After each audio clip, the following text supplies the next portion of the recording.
வணக்கம் நண்பர்களே. அண்ணா நிர்வாக பணியாளர் கல்லூரி வழங்கும் டிஎன்பிஎஸ்சி குரூப் 4 மற்றும் பிஏஓ தேர்வு பொதுத்தமிழ் இலக்கிய வகுப்புகள். இன்றைய வகுப்புல நம்ம என்ன பார்க்க போறோம் அப்படின்னா சிற்றிலக்கியங்கள் பார்க்க போறோம்.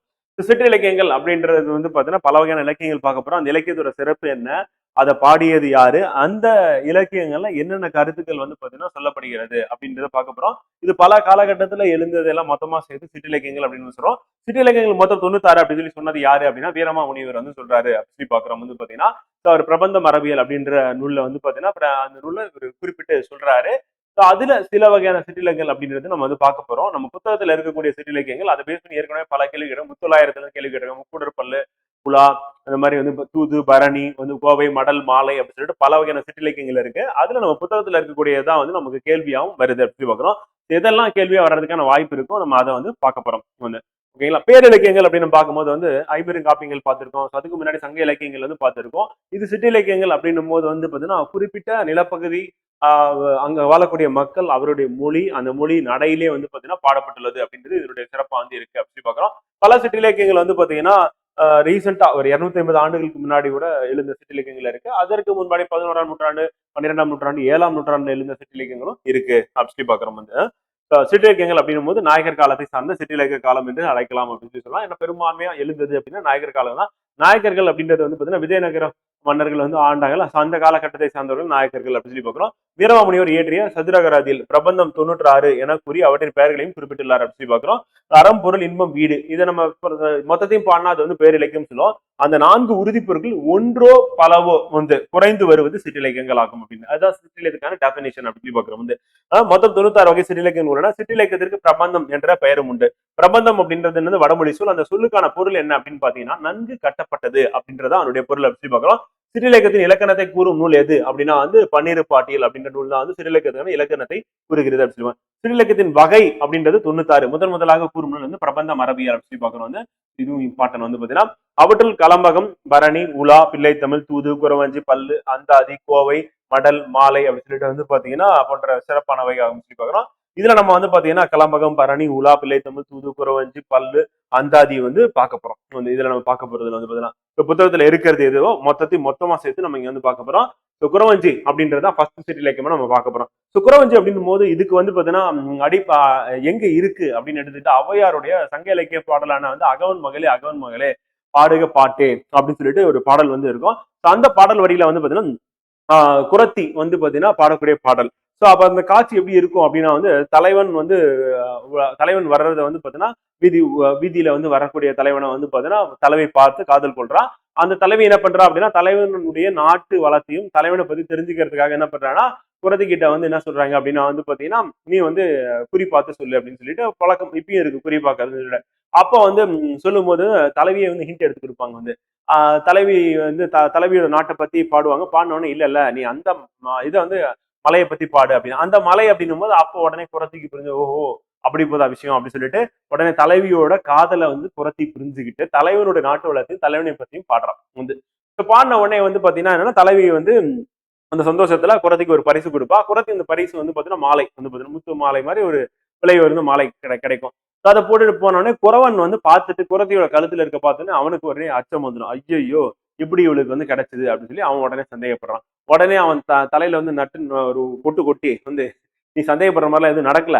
இந்த மாதிரி தலைவிக்கு பாத்தீங்கன்னா நான் குறி சொன்னேன். அதுக்கு தலைவனோட நாட்டு வளத்தை பத்தி பாடினதுக்காக எனக்கு கொடுத்தா அப்படின்னு சொல்லிட்டு குறத்தி சொல்லி அவனோட ஐயத்தை போக்கிடுவா.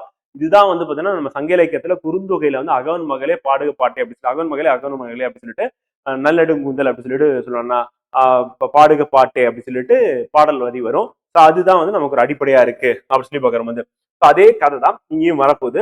குறவஞ்சி அப்படின்ற சிற்றிலக்கியத்திலே நில மக்களான குறவர்களின் வாழ்க்கையை காட்டும் சிற்றிலக்கியம் குறவஞ்சி ஆகும் சொல்லி பாக்குறோம். அவங்களுடைய குறவஞ்சி அப்படின்றது இந்த சிற்றிலக்கியம் படைக்கப்பட்டது மலையம் குறிஞ்சி நில மக்கள் தான். அதை பத்தினதுதான் குறிஞ்சி நில மக்கள் அப்படின்றது. உலா தலைவனை கண்டு மயங்கும் தலைவைக்கு குறவஞ்சி என்னும் குறிப்பெண் குறி சொல்வதாக இவ்விலக்கியம் அமையும் அப்படின்னு சொல்றோம். குறவஞ்சி என்பது தொல்காப்பியம் கூறும் வனப்பு என்ற நூல் வகையில் அடங்கும். இது எதுல அடங்கும் அப்படின்னா தொல்காப்பியம் வனப்பு அப்படின்னு நூல் வகை சொல்லியிருக்கோம். அந்த வகையில் அடங்கக்கூடியது அப்படின்றதான் பாத்தீங்கன்னா குறவஞ்சி சொல்லி பார்க்கிறோம். சுகுரம், குறத்தி பாட்டு எனும் வேறு பெயர்களும் இதற்கொண்டு குறவஞ்சி நாட்டையும் குறவஞ்சி நாடகம் என்ற பெயர்களும் குறிஞ்சி நிலத்தை அடிப்படையாக கொண்டது. இது எல்லாமே பாத்தீங்கன்னா குறவஞ்சி அப்படின்னு சிற்றிலக்கியத்துக்கு தொடர்புடையது.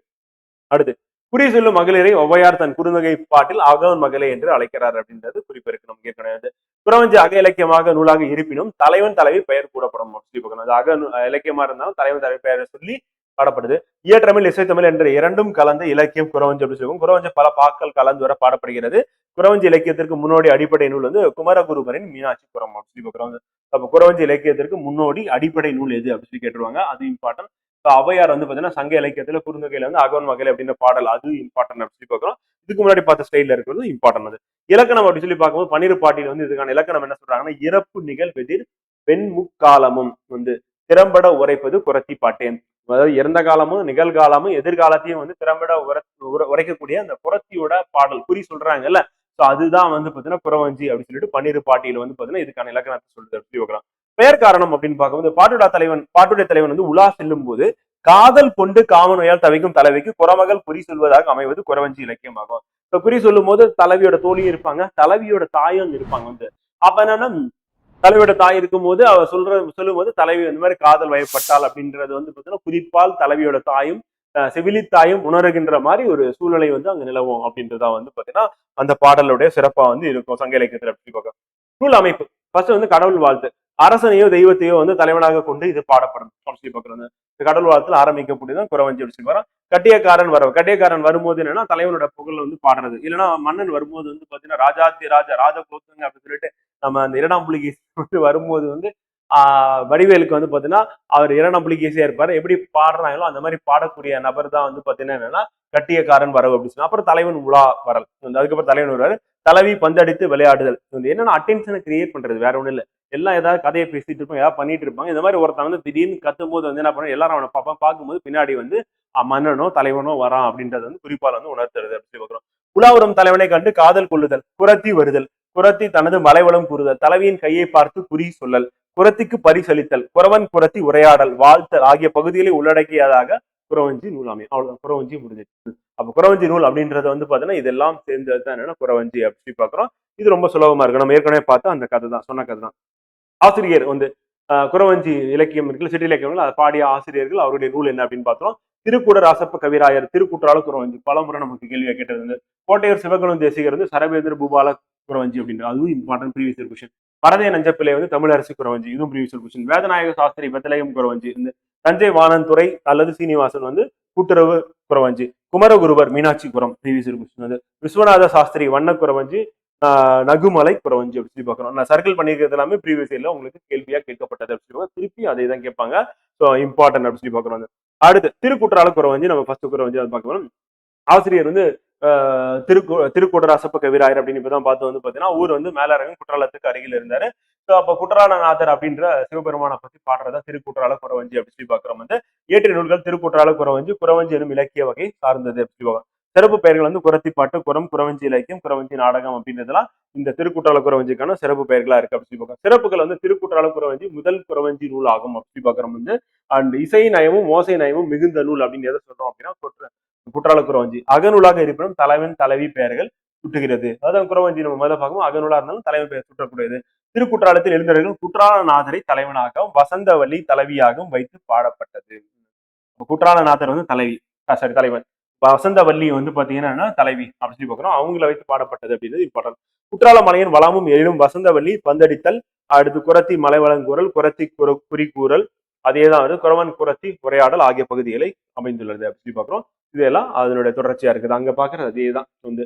என்ன தலைவன் தலைவி மாறுவாங்க, அந்த காட்சி கொஞ்சம் மாறும். மற்றபடி வந்து பாத்தீங்கன்னா குரத்தி வர்றது, குறி சொல்றது, குறவன் கிட்ட போய் பேசுறது அப்படின்றது முடிஞ்சிடும் ஸ்ரீபகவான்.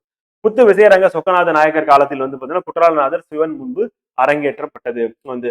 முத்து விசயரங்க சொக்கநாதர் நாயக்கர் காலம், குற்றாலநாதர் சிவன் முன்பே அரங்கேற்றப்பட்டது. சிவனா கோயில் வந்து அரங்கேற்றினாங்க அப்படின்றது அவனுடைய பொருள்.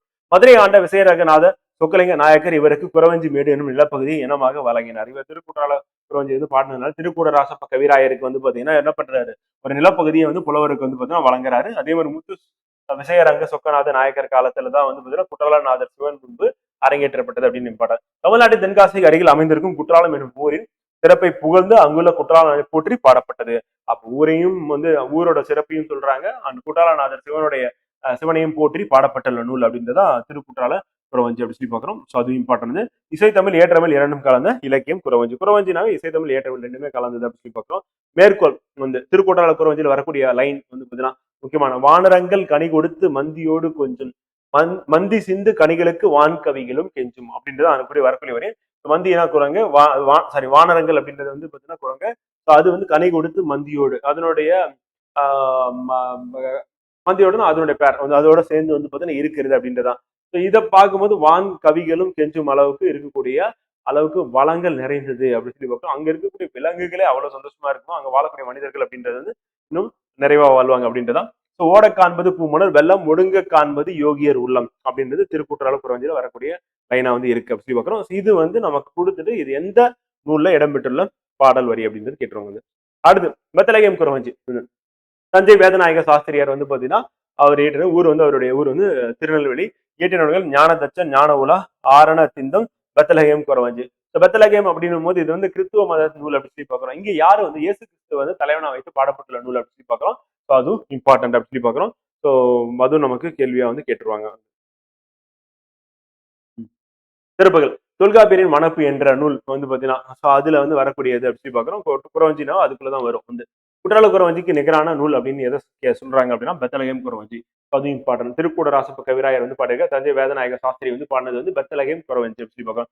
நாடக வடிவில் அமையப்பட்டது பெத்தலகேம் குறவஞ்சி அப்படின்னு சொல்லி பார்க்கணும். தஞ்சை வேதநாயக சாஸ்திரியின் ஆசிரியர் வந்து பாத்தீங்கன்னா ஸ்வாட் பாதிரியார். இவருக்கு ஒரு ஆசிரியர் இருக்காரு. அவருடைய ஈர்ப்பால தான் வந்து பாத்தீங்கன்னா பெத்தலகேம் குறவஞ்சி படைத்திருக்காரு அப்படின்றது நம்ம இது மூலமா தெரிஞ்சுக்கலாம். பெத்தலகேம் குறவஞ்சில் உலா வரும் மன்னர் யாருன்னா இயேசுவாகும். இதுக்கு முன்னாடி பார்த்த திருக்கூற்றால் நாதர் அப்படின்னு சிவபெருமான பார்த்தோம். இயேசுவையே வந்து பாத்தீங்கன்னா உலா வரும் மன்னரா வந்து வைத்து பாடப்பட்ட தேவ மோகினியாக தலைவி சியோன் மகளாகவும் சியோனுடைய மகள் வந்து பாத்தீங்கன்னா அவங்க தேவ மோகினி அவங்க தான் தலைவியா இருக்காங்க. குறவஞ்சி குறி கூறுதல் தீர்க்க தரிசனமாகும். தீர்க்க தரிசனம் அப்படின்றது குறவஞ்சி குறியாகவும் இருக்கு.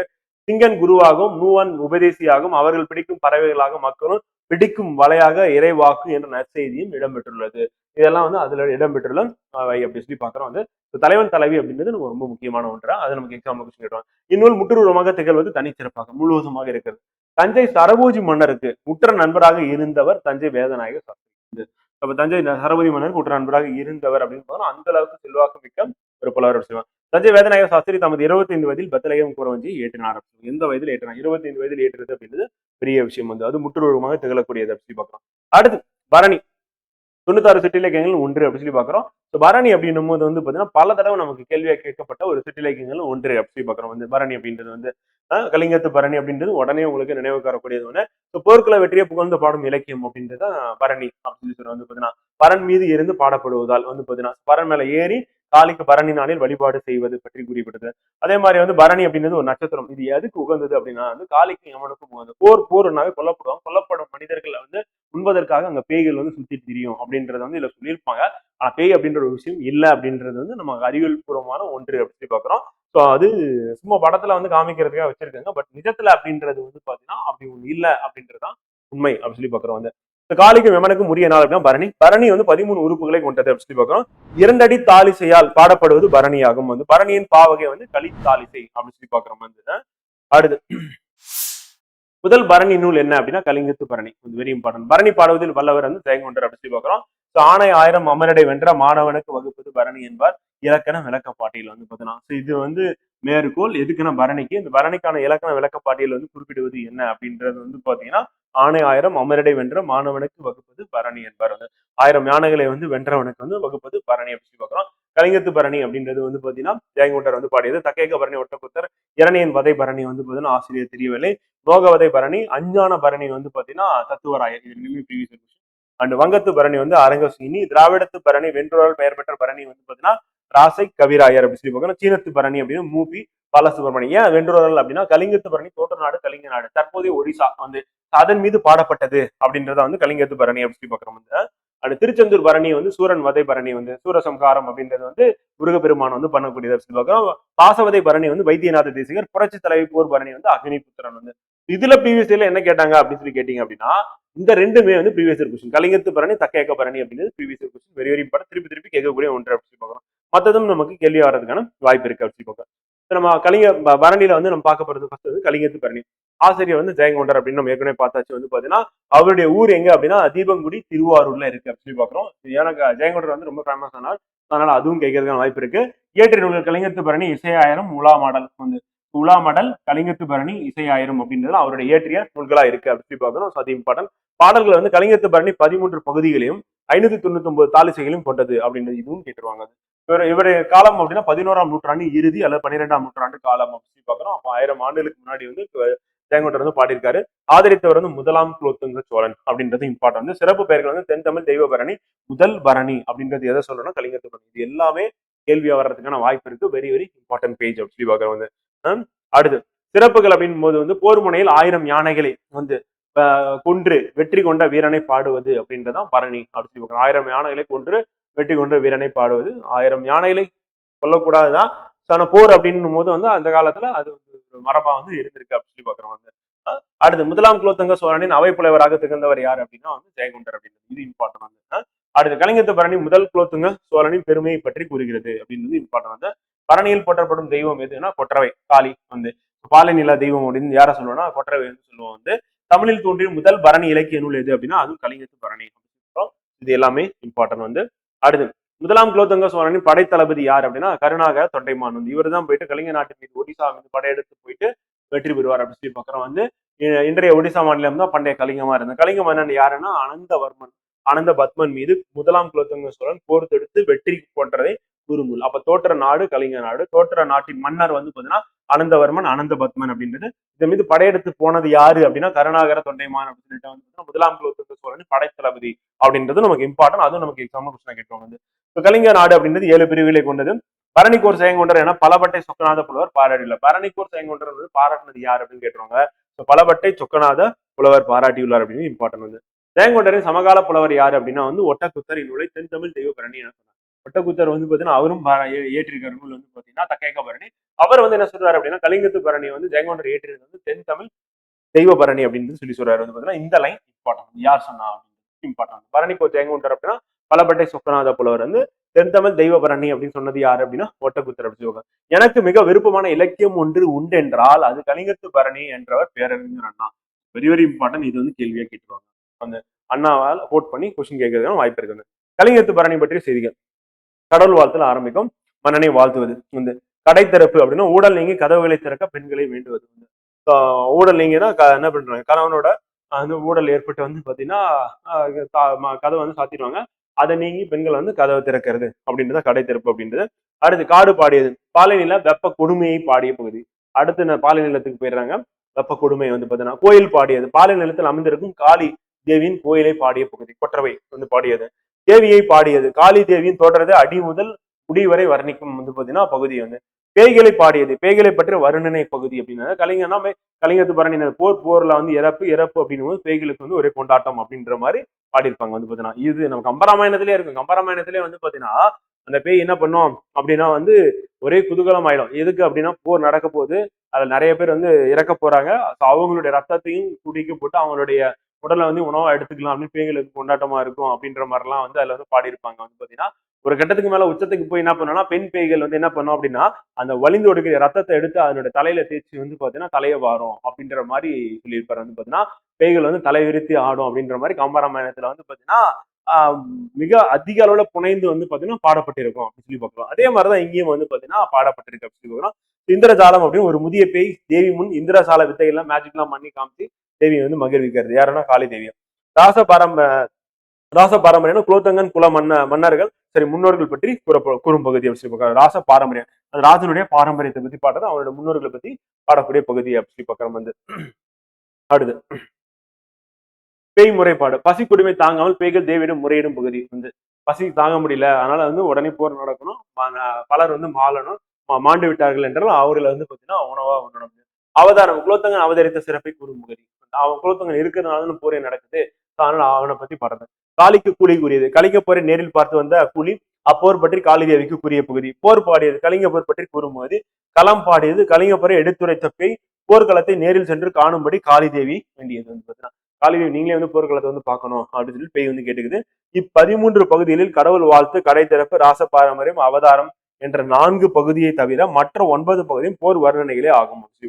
நம்ம கடவுள் வாழ்த்துனா மன்னனை வாழ்த்துவது, கடை திறப்பு அப்படின்னா ஊடல் நீங்கி பெண்கள் கதவை திறக்கிறது, ராச பாரம்பரியம் குலோத்துங்களுடைய பாரம்பரியத்தை சொல்றது, அவதாரம் அப்படின்னா குலோத்துங்க சோழன் பிறப்பு வந்து பாத்தீங்கன்னா பத்தி பாடுது. இந்த நாலுமே வந்து பாத்தீங்கன்னா போர் பத்தினது கிடையாது அப்படின்னு நமக்கு தெரியுது. மீதி இருக்கிறது எல்லாமே வந்து பாத்தீங்கன்னா இந்த 9 பகுதியும் வந்து போர் வர்ணனை. மொத்தம் 13 பிரிவுகளா இருக்கிறது என்னன்னா கலிங்கத்து பரணி அப்படி சொல்லி. அப்ப கடவுள் வாழ்த்து, கடை திறப்பு, ராச பாரம்பரியம் அண்ட் அவதாரம் அப்படின்றது வந்து பாத்தீங்கன்னா போரை பத்தின வர்ணனை அதுல இருக்காது. மற்ற 9லயும் அது வந்து இருக்கும் அப்படி சொல்லி பாக்குறோம். குலோத்துங்கன் இதன் ஒவ்வொரு பாடலுக்கும் ஒரு தங்க தேங்காயை பரிசாக அளித்தான் அப்படின்னு சொல்லிட்டு வந்து பாத்தீங்கன்னா குறிப்பு வந்து இருக்கு. யாருக்கு அப்படின்னா வந்து கலிங்கத்து பரணியை பாடிய ஜெயகுண்டருக்கு வந்து அப்படி பாக்குறாங்க. பாடப்பகுதியில் உள்ள பாடல் 8ஆம் வகுப்பு 144 பக்கத்துல இருக்கிற பாடல் பக்கத்துல இருக்க பாடல் வந்து கலிங்க படையின் நடுக்கம் வந்து எதுகொல் இது மாயை ஒன்று கொல் எரிகொல் மரளிகொல் ஊழியின் கடை அதுகொல் என அலற இருந்தனர் அலதி குலதியோடு ஏல் கலிங்கரே வந்து அங்கன்னா தெரிச்சு ஓடுறாங்க. எதுனா சோழப்படை வர்றதை பார்த்து வந்து கலிங்க நாட்டு போர் வீரர்கள் வந்து பாத்தீங்கன்னா ஓடுறாங்க.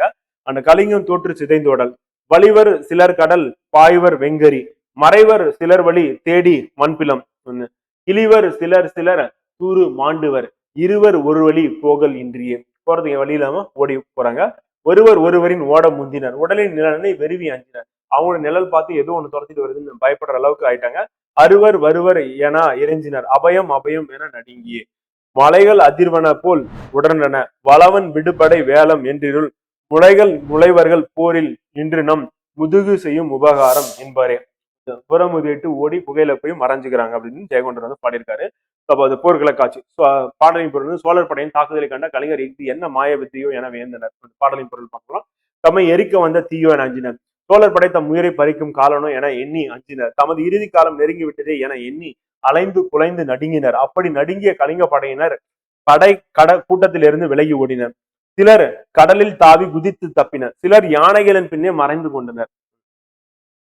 எத்திசையில் செல்வது என தெரியாமல் செல்வதற்கு அரிதான மலை குகையிலும் புதருக்குள்ளும் தப்பி ஓடினர். கலிங்க வீரர்கள் ஒருவர் முந்திக் கொண்டு ஓடினர். தம் நிழலையும் மற்றவர் நிழலையும் கண்டு தமிழர்கள் துரத்தி வருவதாக எண்ணி அஞ்சினர். தஞ்சம் எண்டி வணங்கினர். சோழ மன்னனின் படையிலுள்ள யானைகள் சிரமுற்று இடியை போல பிளறின. அவ்வோசையை கேட்டு அஞ்சிய வீரர்கள் இருள் நிறைந்த குகைக்குள் சென்று மறைந்தனர். யானையோர் புறமுதுகு காட்டி ஓடி பிழைத்தனர். இதுதான் வந்து பாத்தீங்கன்னா கலிங்க போர்ல வந்து பாத்தீங்கன்னா நடைபெற்றத ஜெயங்கொண்டர் வந்து காட்சியா நம்ம கண் முன்னாடி கொண்டு வந்து சேர்க்கிறாரு.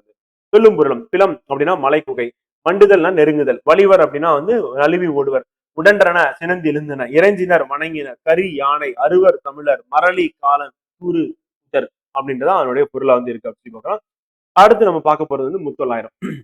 முத்தொள்ளாயிரம் பீரியடா நமக்கு கேள்வியா வந்துட்டு இருக்கு. ரொம்ப முக்கியமான இதுவும் ஒரு சிற்றிலக்கியம் அப்படின்னு சொல்லி பாக்குறோம்.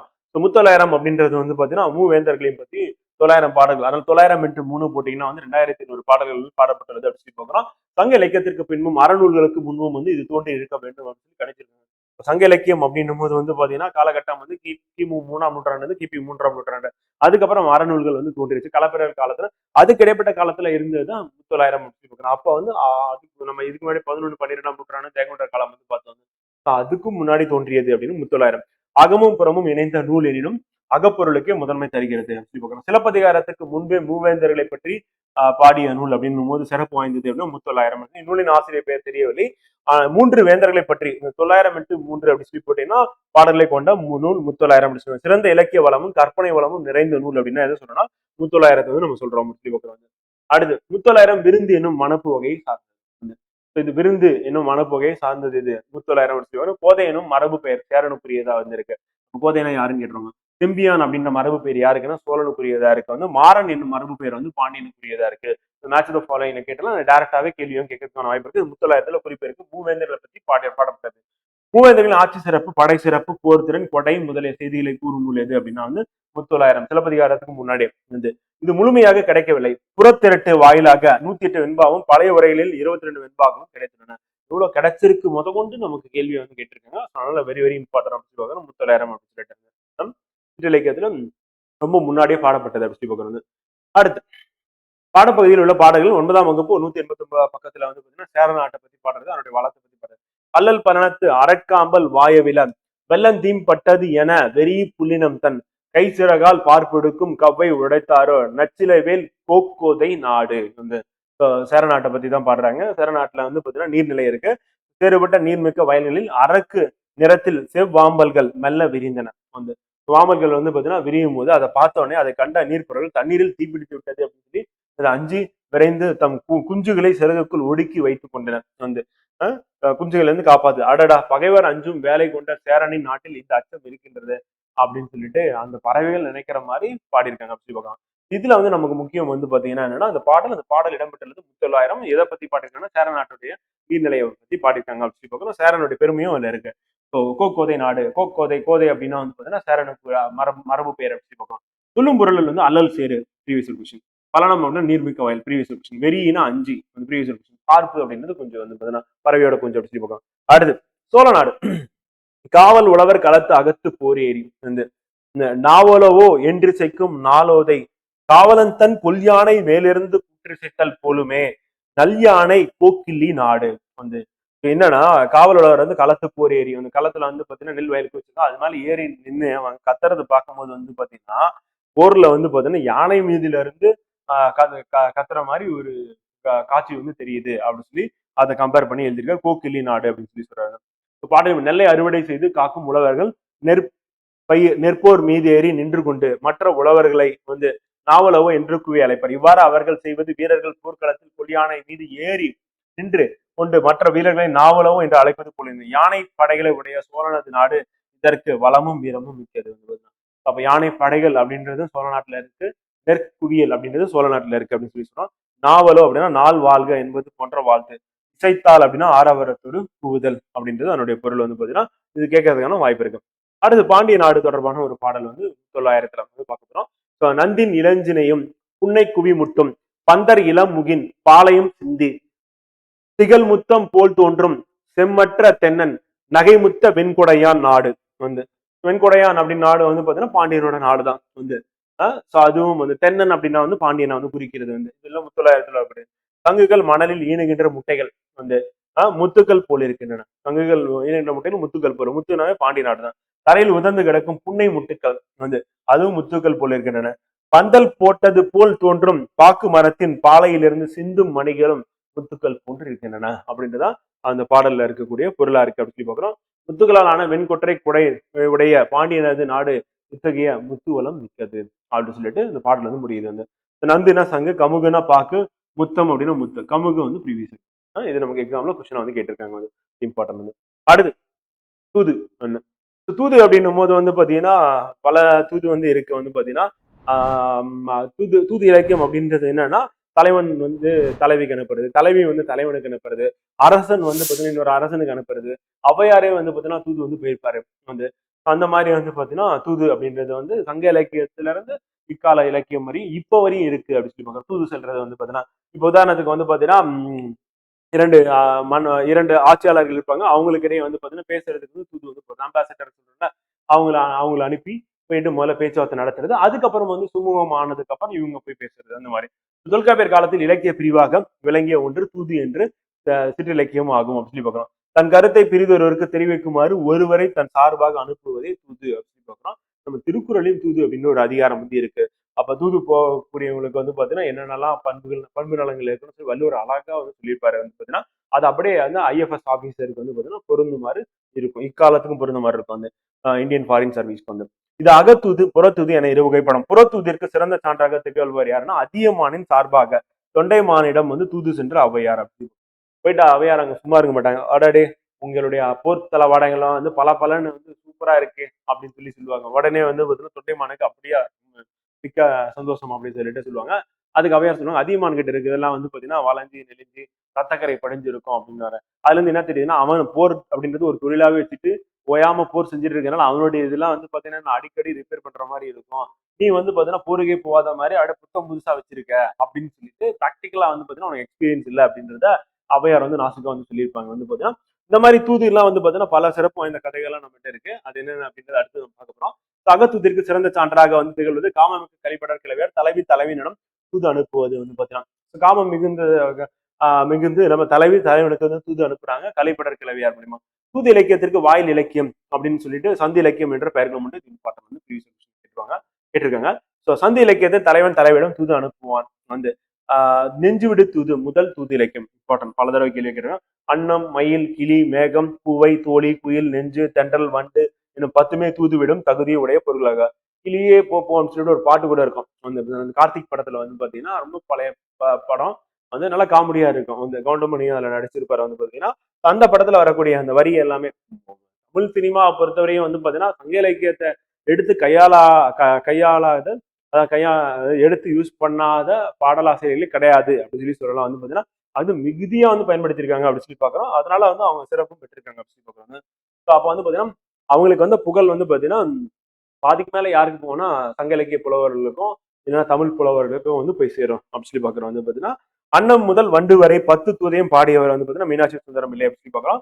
தூது இம்பார்ட்டன் வந்து பாத்தீங்கன்னா தூதுவா எதை அனுப்புறாங்க 10 தூது எது அப்படின்னு கேட்டுருவாங்க. வந்து அன்னம், மயில், கிளி, மேகம், பூவை, தோழி, கவில், நெஞ்சு, தென்றல், வண்டு இன்னும் 10மே தூதுவிடும் தகுதியுடைய பொருளாக கருதப்பட்டன.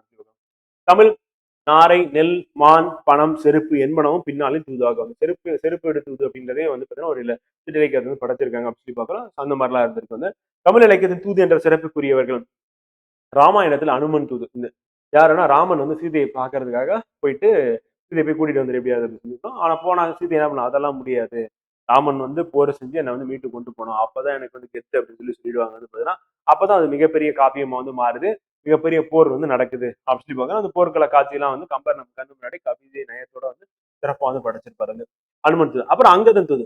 அங்கதன் தூது அப்படின்னும் போது வந்து பாத்தீங்கன்னா கும்பகர்ணன் நல்லவன் சொல்லிட்டு அங்கதன் வந்து சொல்லிடுவான் ராமன் கிட்ட. அப்ப கும்பகர்ணன் நம்ம பக்கம் சேர்த்துடலாம், போய் கூப்பிடு அப்படின்னு சொல்லிட்டு ராமன் வந்து என்ன பண்ணுவாருன்னா தூது அனுப்புவார். அங்க போனோடனே வந்து கும்பகர்ணன் டென்ஷன் ஆயிடுவா. டென்ஷன் ஆயிட்டு என்ன சொன்னாரு, அடடே நீயாவது வந்து அறத்தின் பக்கம் நிப்பன்னு பார்த்தா நீ இந்த பக்கம் வந்துட்டியே வந்து அப்படி சொல்லிட்டு வந்து பாத்தீங்கன்னா ரத்த பாசமா அப்படின்னு சொல்லி திட்டுவாரு. எடுத்தோடனே கடற்கரை திட்டுவாரு. திட்டோடனே அங்கதான் சொல்லுவா, இல்ல நான் அந்த பக்கம் தான் இருக்கேன், ஆனா நீ இப்படி வந்துரு, ராமன் பக்கம் வந்துரு, அதான் உனக்கு நல்லது அப்படின்னு சொல்லிதான். அதெல்லாம் முடியாது, நான் வந்து உப்பிட்ட ராவணனுக்கு வந்து பாத்தீங்கன்னா நான் வந்து பாத்தீங்கன்னா கடைசி வரையும் உண்மையா இருக்கணும், நீ வந்து பாத்தீங்கன்னா இலங்கை நாட்டை வந்து ஆளணும், ராவன் செத்ததுக்கு அப்புறம் நான் செத்ததுக்கு அப்புறம் தான் ராவணன் சாவான், ராவணன் செத்ததுக்கு அப்புறம் நீ தான் நாட்டை ஆளணும் அப்படின்னு சொல்லிட்டு கும்பகர்ணன் அந்த நேரத்திலையும் வந்து தன் தம்பிக்கு வந்து நல்ல அறிவுரையை சொல்லி ராமன் கிட்ட போன்னு சொல்லி அனுப்பிடுவான். இந்த கும்பகர்ணன் அப்படின்னும் போது நம்ம வந்து என்னன்னா நினைக்கிறது வந்து பாத்தீங்கன்னா அவன் வந்து ஒரு 6 மாசம் தூங்கிட்டு இருப்பான், வந்து கிட்டத்தட்ட நூத்துக்கணக்கான மாட்டு வண்டியில வரக்கூடிய சூரை வந்து உணவா உண்மா வந்து அப்படின்னு சொல்லிட்டு எல்லாம் நம்ம வந்து படிச்சிருப்போம், வந்து கேள்விப்பட்டிருப்போம். ஆனா அவன் வந்து பாத்தீங்கன்னா குணநலங்கள் அப்படின்றத வந்து பாத்தீங்கன்னா சிறந்தவன் அப்படின்றது வந்து கம்பர் வந்து காமிச்சிருப்பாரு அதுல வந்து. அடுத்து பாரதத்தில் கண்ணன் வந்து தூது போறது. அந்த பாரத போர்ல வந்து கந்த புராணத்தில் வீரவாகு தூது புறத்தூது இருக்கு. வந்து கந்த புராணம் அப்படின்றது என்னன்னா சூர சங்காரம் தான். முருக பெருமான் வந்து பாத்தீங்கன்னா சூரன் வந்து வீழ்த்துறது. அப்ப வந்து பாத்தீங்கன்னா வீரவாகுவா வந்து வெற்றிவேல் வீரவேல் சொல்லிட்டு சிவாஜி கணேசன் வந்து கிளம்பி போவாரு. அப்ப வந்து பாத்தீங்கன்னா சிவகுமார் தான் வந்து சிவபெருமான நடிச்சிருப்பாரு. வந்து பாத்தீங்கன்னா அதெல்லாம் பயங்கரமா இருக்கும். அங்க முருகப்பெருமானே மிஞ்சுற அளவுக்கு வந்து பாத்தீங்கன்னா வீரவாகு கேரக்டர்ல வந்து சிவாஜி வந்து பர்ஃபார்மன்ஸ் பண்ணியிருப்பாரு. வந்து பாத்தீங்கன்னா அப்ப வந்து முருகப்பெருமானா வீரவாகு அப்படிங்கிற வீரவாகு தான் அப்படின்ற அளவுக்கு இருக்கும் தலைவர் வந்து பர்ஃபார்மன்ஸ் வந்து பாத்தீங்கன்னா. அப்புறம் இங்க இருந்து சூரசம்காரம் வந்து பாத்தீங்கன்னா சிவகுமார் அவர் வந்து அவர் முருகப்பெருமான அவர் கையில இருந்து வேலை வந்து எடுத்து எறிவார். எடுத்த உடனே வந்து பாத்தீங்கன்னா சூரனை போட்டு தெரியும். அதுதான் நம்ம திருச்செந்தூர்ல சூரசம்காரம் அப்படின்றது வந்து நம்ம ஒவ்வொரு ஆண்டும் வந்து பாத்தீங்கன்னா செலிப்ரேட் பண்ணிட்டு இருக்கோம். சிலப்பதிகாரத்தில் மாதவி கோவலனுக்கு அனுப்பிய தூது அப்படின்னா வயந்தமாலை கோசிகாமணி வந்து ஸோ வயந்தமாலை கோசிகாமணி மூலியமா வந்து தூது வந்து அனுப்புவாங்க.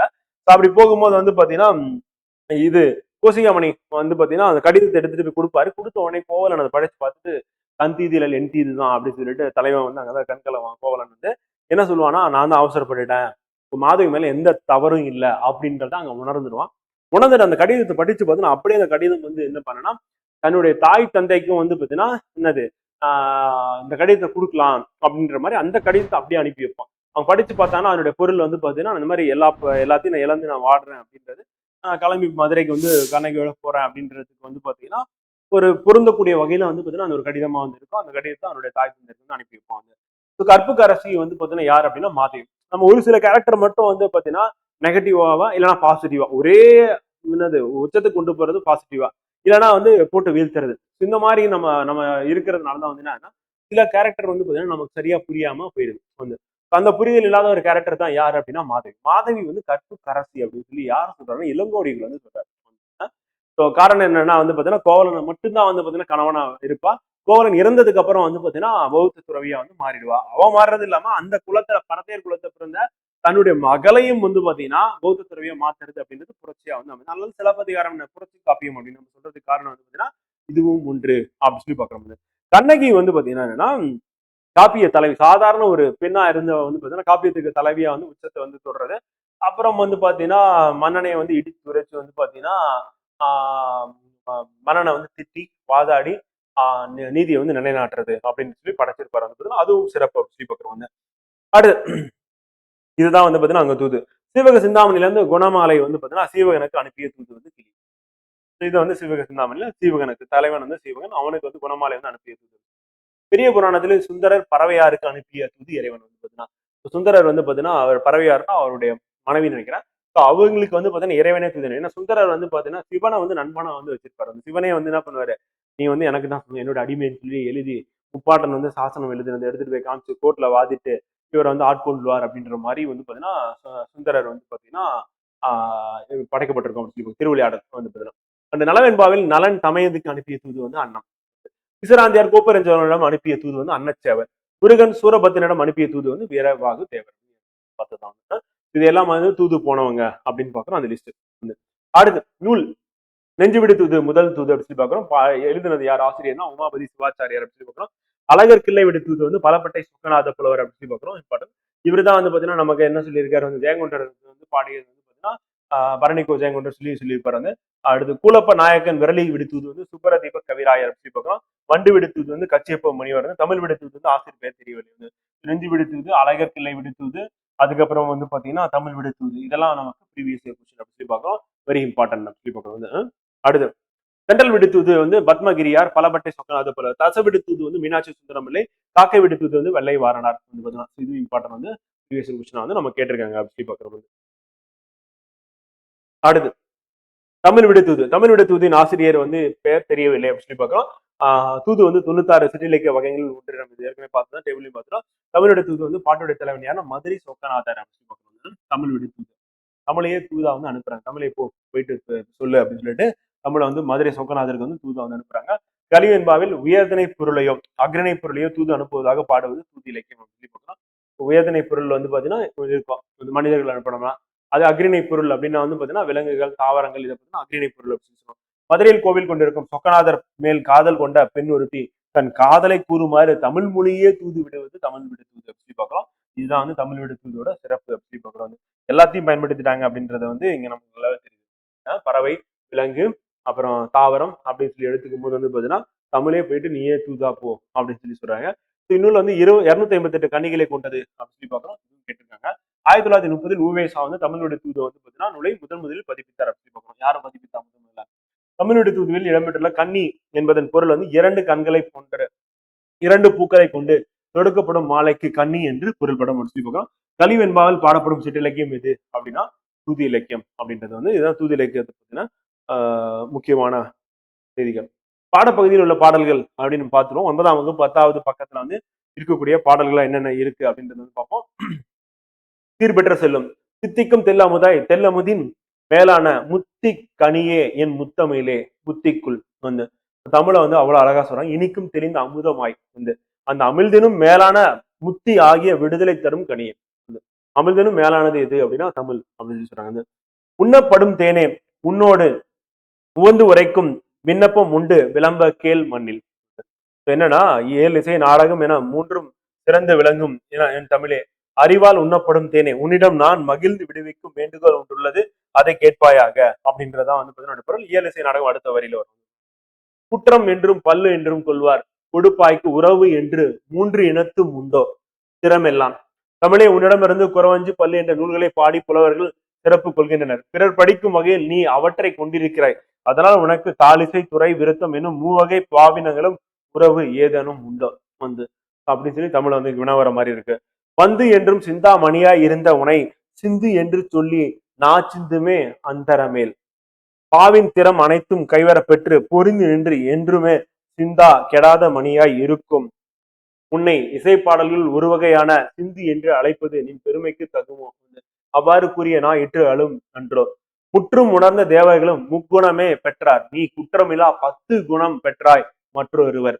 வானத்தில் உணர்ந்த வசிக்கும் தேவர்கள் வசிக்கும் முற்றும் தேவர்கள் கூட சத்துவம் ராசசம் தாமசம் என்னும் 3 குணங்களையே பெற்றுள்ளார்கள். ஆனால் நீயோ 10 குணங்கள் 10 குற்றங்கள் இல்லாமல் செறிவு தெளிவு சமநிலை இன்பம் ஒழுகிசை உதாரம் உய்த்தலில் பொருண்மை காந்தம் வலி சமாதி எனும் 10 குணங்களையும் பெற்றுள்ளாய் அப்படின்னு சொல்றாங்க. இந்த 10 குணத்துக்கான பொருளும் இதற்கான பொருளும் வந்து நம்ம பின்னாடி வந்து பார்க்க போறோம். சொற்பொருள் அப்படின்றத வந்து பார்க்க போறோம்.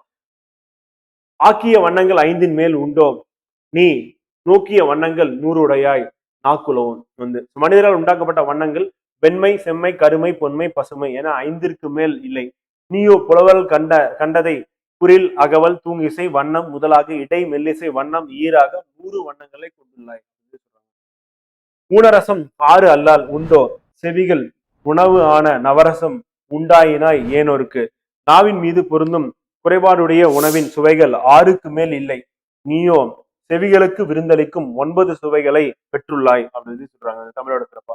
அழியா வனப்பு ஒன்று அலாது அதிகம் உண்டோ ஒளியா வனப்பு 8 உடைய. தமிழை அடையப்பெறாத மற்றையோருக்கு அழியாத அழகு ஒன்றே ஒன்று அல்லாமல் அதிகம் உண்டு.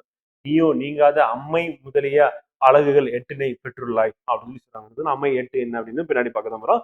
பலப்பட்டை சொக்கநாத புலவர் எழுதிய பத்மகிரிநாதர் தெண்டல் விடுத்துவது என்னும் சிற்றிலக்கியத்தில் பெண் ஒருத்தி நந்தமிழும் தன்புருணை நன்னதியும் சேர்பொறுப்பில் செந்தமிழும் பின்னுதி தென்றலே அப்படின்னு சொல்லி பாடல் வரி வந்து வந்திருக்கு அப்படி பார்க்கலாம். இது எங்க இடம்பெற்றிருக்கு அப்படின்றது நமக்கு வந்து கொஸ்டினா வந்து கேட்கறதுக்கான வாய்ப்பு இருக்கு. பத்மகிரிநாதர் தென்றல் விடுத்துவது அப்படின்னு சொல்லிட்டு பலப்பட்டை சொக்கநாதர் புல எழுதுனதுதான் இருக்கு அப்படி சொல்லி பார்க்கலாம். இப்போ தமிழ் விடுத்துவது அப்படின்றது வந்து பாத்தீங்கன்னா பாடல் வரிகள் வந்து கொஸ்டினா வர்றதுக்கான வாய்ப்பு இருக்கு. அது தமிழோட சிறப்பை பத்தி அதுல வந்து பாடியிருக்காங்க அப்படின்னு நமக்கு தெரியும். சொல்லும் பொருளும் கேட்கறது வாய்ப்பு இருக்கு. புறம் பல் அப்படின்னா சிற்றிலக்கிய வகை. மூன்றினம் துறை தாலிசை விருத்தம் ஒன்று மூன்றம். திறமெல்லாம் அப்படின்னா சிறப்பெல்லாம். சிந்தாமணினா சிவக சிந்தாமணி சித்தராத மணி என்னும் இருபொருளையும் குறிக்கும். ரெண்டுத்தையும் குறிக்கக்கூடியதா இருக்குது. சிந்து அப்படின்னா ஒரு வகை இசைப்பாடல். முக்குணம் அப்படின்னா 3 குணங்கள் சத்துவம் அமைதி மேன்மை ஆகியவற்றை வந்து பாத்தீங்கன்னா சுட்டும் குணம் அப்படி சொல்லி பார்க்கிறோம். ராசசம் அப்படின்றது வந்து பாத்தீங்கன்னா போர் தீவிரமான செயல்களை குறிக்கும் குணம் அப்படின்னு சொல்லி பார்க்கிறோம். தாமசம் அப்படின்றது சோம்பல் தாழ்மை போன்றவற்றை குறிக்கும் குணம் அப்படின்னு சொல்லி பார்க்கிறோம். அதான் வந்து பாத்தீங்கன்னா 3 குணங்களா இருக்கு அப்படின்னு சொல்லி பார்க்கிறோம் வந்து. ஓகேவா? அதுல சத்துவம் அப்படின்னா அமைதி மேன்மை ஆகியவற்றை கூட்டுவாங்க. ராசசம் அப்படின்னா போர் தீவிரமான செயல்கள் அது அப்படியே இங்க வந்துருக்கணும். தாமசம் சோம்பல் தாழ்மை போன்றவற்றை குறிக்கும் குணம். 10 குணம் அப்படின்னும் போது வந்து பாத்தீங்கன்னா செறிவு சமநிலை முதலே 10 குண அணிகள் ஏற்கனவே பார்த்தாச்சு. 10 குணம் என்ன வண்ணங்கள் 5 அதுவும் பார்த்துட்டோம். வண்ணம் 100 அப்படின்றது வந்து பாத்தீங்கன்னா குறில் அகவல் தூங்கிசை வண்ணம் முதலாக இடை மெல்லிசை வண்ணம் ஈராக 100 அப்படின்னு அவங்க பார்த்தாச்சு. ஊனரசம் அப்படின்னா குறையுடைய சுவை அப்படின்னு அர்த்தம். நவரசம் அப்படின்றது என்ன அப்படின்னா தமிழ் கிட்ட இருக்க நவரசம் வீரம் அச்சம் இழிப்பு வியப்பு காமம் அவலம் கோபம் நகை சமநிலை ஆகிய 9 சுவை அப்படின்றது தமிழ் கிட்ட இருக்கு. பணப்பு அப்படின்னா அழகு அப்படின்றது ப்ரீவியஸ். அவை அம்மை அழகு தொன்மை தோல் விருந்து இயல்பு புலன் இழைப்பு அப்படின்னு சொல்லி மொத்தம் 8 அப்படி சொல்லி பார்க்கலாம். அங்க 8ன்னு பார்த்துருந்த பாடல் வழியில அதுதான் இங்க இருக்கு அப்படி சொல்லி பார்க்கணும். இதெல்லாம் சொல் பொருளா நம்ம கேட்கறதுக்கான வாய்ப்பு இருக்கு. அடுத்து அழகர் கிள்ளை வெடித்துவது ஆசிரியர் பேர் வந்து பாத்தீங்கன்னா பலப்பட்டை சொக்கநாதர் அப்படி சொல்லி பார்க்கிறோம். பெற்றோர் வந்து சொக்கலிங்கம் பிள்ளை ஊர் வந்து தென்மதுரை காலம் வந்து 1680 1746 பலப்பட்டை சொக்கநாத பிள்ளை அப்படின்றது இம்பார்ட்டன் வந்து அது எக்ஸாம்ல கொஸ்டின் கேட்டேன். இயற்றிய நூல் இவர் இயற்றியது வந்து பாத்தீங்கன்னா அழகர் கிள்ளை வெடித்துவதுல மும்மணி கோவை தென்றல் விடுத்துது அழகர் கிள்ளை விடுத்துது அப்படின்றது இவர் இயற்றிய நூல்கள் சொல்லி பார்க்கறாங்க. நூல் குறிப்பு அப்படின்னா திருமாலின்சோலை மலையில் வந்து கோவில் கொண்டிருக்கும் அழகர் இடத்தில் வந்து பலப்பட்டை சொக்கநாதர் பிள்ளை கிளியை தூதாக அமைத்து பாடியது. இங்க வந்து பாத்தீங்கன்னா மதுரையில இருக்கக்கூடிய சொக்கநாதருக்கு வந்து பாத்தீங்கன்னா தமிழை வந்து தூதா அனுப்புறது தமிழ் விடுத்துவது வந்து பாத்தீங்கன்னா இங்க வந்து பாத்தீங்கன்னா அழகருக்கு வந்து பாத்தீங்கன்னா கிளியை தூதாக அனுப்புவது கிளை விடுத்துவது அப்படி சொல்லி பாக்குறோம் வந்து. இது ஏறக்குறைய 250 ஆண்டுகளுக்கு முந்தைய நூலாகும். இப்ப லேட்டஸ்ட் அப்படின்னு சொல்லலாம். 250 ஆண்டுகள் முன்னே. ஏன்னா நம்ம சங்க இலக்கியத்துல 300,000 அப்படின்றது வந்து பார்த்தோம்னா அதை பார்க்கும்போது இது நம்ம இப்ப இருக்கக்கூடிய காலம் வச்சு பார்க்கலாம். மாடர்ன் இந்தியா காப்பு வெண்பா ஒன்றையும் 239 கண்ணிகளையும் உடைய நூல் அழகர் கிள்ளை விடுத்து சொல்லி பார்க்கிறோம். இதுவும் கேட்டுருவாங்க. கண்ணி என்பது பாட்டின் 2 அடிகளை குறிக்கும் சொல்லி பார்க்கணும். சாரி. சிறப்புகள் சொக்கநாத மரபினர் வந்து பாத்தீங்கன்னா பலப்பட்டை கணக்கு என்னும் ஒரு வகை பணியை செய்து வந்தனர் அப்படின்னு பார்க்கிறோம். 96 வகை சிற்றிலக்கியங்கள் ஒன்று திருமாலிஞ்சிருஞ்சோலையில் வந்து கோயில் கொண்டிருக்கும் வந்து அழகருக்கு சொக்கநாத பிள்ளை தூதாக கிளியை அனுப்பியது அழகர் கிளை வெடித்தது சொல்லி பார்க்கிறோம். தூது அனுப்பும் பொருட்கள் அன்னம் மயில் கிளி குயில் வண்டு நெஞ்சம் முகில் தெண்டல் மான் தமிழ் அப்படின்னு சொல்லி இதெல்லாம் இருக்கு அப்படின்னு சொல்லி பார்க்கிறோம். அழகர் கிளை வெடித்தது வந்து ஓஎஸ் எப்ப பதிப்பிக்கிறார் அப்படின்னா 1936 பதிப்பிக்கிறார். நெஞ்சு வெடித்தது எழுதியவர் உமாபதி சிவாச்சரர் முதல் தூது நூல். சேக்கிழார் புராணத்தை பாடியவர் வந்து உமாபதி சிவம் அப்படின்றத பாடுறாரு அப்படி சொல்லி பார்க்கிறோம். பதியும் பாட்டம் வந்து சேக்கிழார் பிள்ளை தமிழ் மகாவித்வான் மீனாட்சி சுந்தரால் இயற்றப்பட்டது அப்படின்றதும் பாட்டன் வந்து பாத்தீங்கன்னா அதுவும் நமக்கு எக்ஸாம் பாயிண்ட் ஆஃப் வியூல கொஸ்டின் கேட்கறதுக்கான பாசிபிலிட்டிஸ் இருக்கு அப்படின்னு சொல்லி பார்க்குறோம் வந்து. ஓகேவா? ஸோ நம்ம இங்க இதோட வந்து பாத்தீங்கன்னா இந்த கிளாஸ் வந்து சிற்றிலக்கியங்கள் வந்து 1 வந்து நம்ம கம்ப்ளீட் பண்றோம். அடுத்து நம்ம வந்து பாத்தீங்கன்னா சிற்றிலக்கியங்கள் 2ல வந்து நம்ம அடுத்து கலம்பகம் அப்படின்னு சொல்லி தொடர்ந்து வந்து பாத்தீங்கன்னா நம்ம இன்னும் ஒரு 10 சிற்றிலக்கியங்கள் பாக்குற மாதிரி இருக்கு. அதுக்கப்புறம் 2 அதிகாரம் வந்து பாத்தீங்கன்னா குறள் அதிகாரம் பார்க்க போறோம். அப்புறம் ப்ரீவியஸ் கொஸ்டின் சிற்றிலக்கியங்கள் என்னென்ன கேட்டிருக்காங்க அப்படின்னு நம்ம அடுத்த வகுப்புல